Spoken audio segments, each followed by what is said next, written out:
Air conditioning on a Honda 2019 HRV. So, good old insurance company hard at work again on your behalf to save you money. You know, they really want to make sure you got quality like components so you can lower the cost of your repair so they can save you on your insurance bill. Because of course we know when you pay for a cheaper part, you get exactly what you're getting from the OEM. So let's see what we have going on here for a minute. Can you see the obvious difference? I will zoom in, and for those of you who know and work in the field many times and replace condensers, tell me what you see on this guy. What do you notice? For those of you who have experience will know. For those of you who don't, this will be a learning experience if you haven't watched my other videos. You know what I feel about some of these aftermarket condensers. Not all are bad. Some just excel at being pieces of shit. Let's just put it plainly at that day. But of course, the salesmen, the marketing, the importers, they could pull a piece of literature out of their ass and say, look, it has been third-party tested and it meets or exceeds OEM specification. Bullshit. So here's another piece of bullshit going on here. 57 coolant passage tubes going across. The fin count per inch, 13 fins in 1 inch. That was the first thing you notice. I noticed that from as I was walking to this, and I have bad eyesight.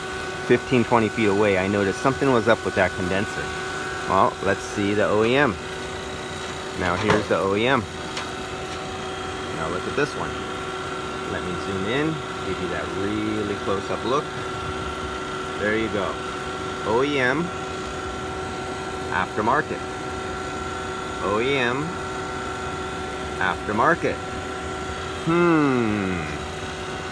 61 coolant passages going across.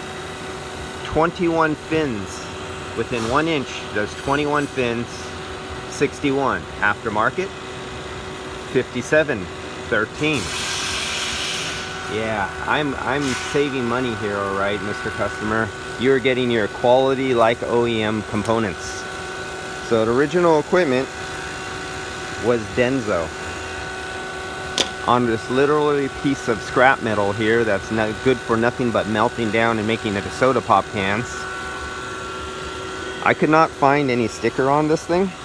There was no sticker, and unfortunately they threw away the aftermarket. It's already in the dumpster. Actually, I feel like I want to go dumpster diving just to pull it out so I could show our locals what to avoid another one. But if you recognize this mark, anybody, for you importers, for you guys who buy and redistribute this stuff, you know what I'm talking about. And I know there's one of you for sure, and two, because a little birdie told me somebody who's watching my videos who doesn't like me talking about bad aftermarket condensers. Well, if you're trying to cover up shit like this, go pound salt. But here's one to stay away from. Whoever this marking is you see on other condensers in this application is definitely one to stay away from. What else do we got? Okay, so this is YF refrigerant. I pressurized it with nitrogen, 160 psi. I did a pressure decay test. I let the time go by. I take a photograph of it while it's on the vehicle, showing my surroundings to prove this is the set of gauges that went through the nitrogen pressure decay test, and it goes in the invoice for the customer. I go through a vacuum and I hit the vacuum and I show how many microns it goes down to, and do a micron decay test. I take a photo, it goes in the invoice showing right on the vehicle what my readings were and my time and my decay.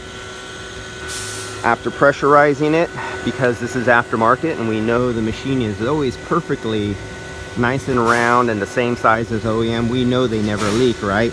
Well, of course I pressurize it, and this doesn't mean anything.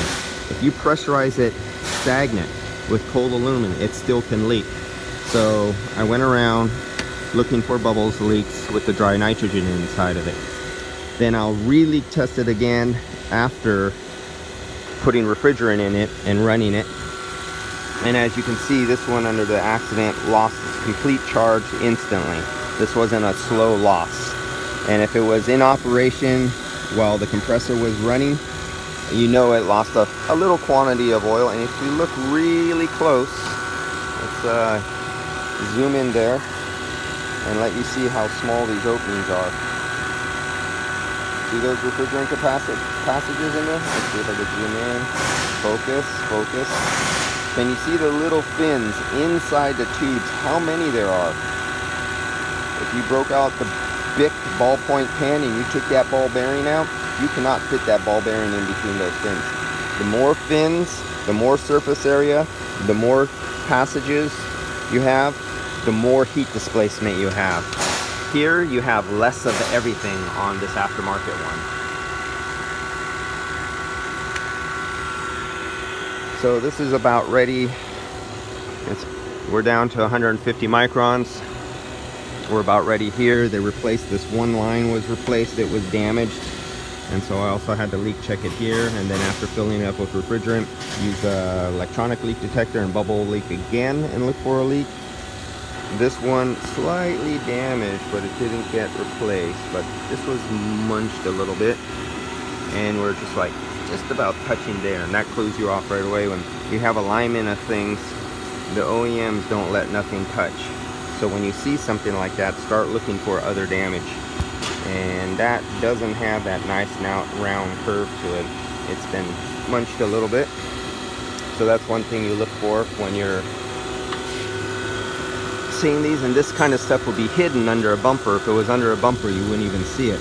And it's hard to get a leak detector in some of the bumper covers cover so well, you cannot even push your leak detector back to get to some of these fittings. So it's always good to charge them up and leak detect them while the bumper cover and the whole front grill is off. It makes it much easier.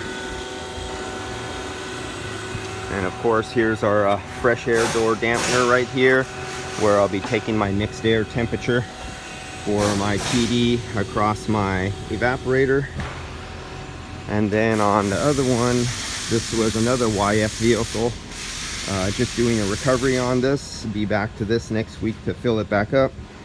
Of course, I really like my little field piece, but I got so used to this. And in comparison, when you're comparing the two to either the Appion, the field piece, or any of the other ones, the little standard size ones, to this 4-cylinder, all the other ones take so long to do recovery now because I'm so used to this. I don't even want to use any of the other recovery units because this thing, when you could do something twice as fast, it's not even comparison. So here we go, we're on this one, and I did a recovery, and I'm about to fill it up with nitrogen because it's under a vacuum. And I recovered this one about 15-20 minutes ago, and it's still under a vacuum. It's at -22. That's after 15-20 minutes of setting here to see any refrigerant bubbling out of the oil. So now you never just leave the job like this. You don't disconnect lines to replace a condenser. You backfill it and bleed it up with dry nitrogen.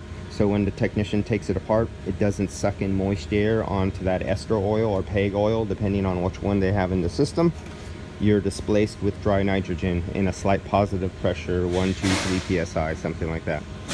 All right, until the next time, we'll get back to the other ones and talk more about shitty, crappy aftermarket condensers that should not be installed on customers' cars. See you guys. Bye.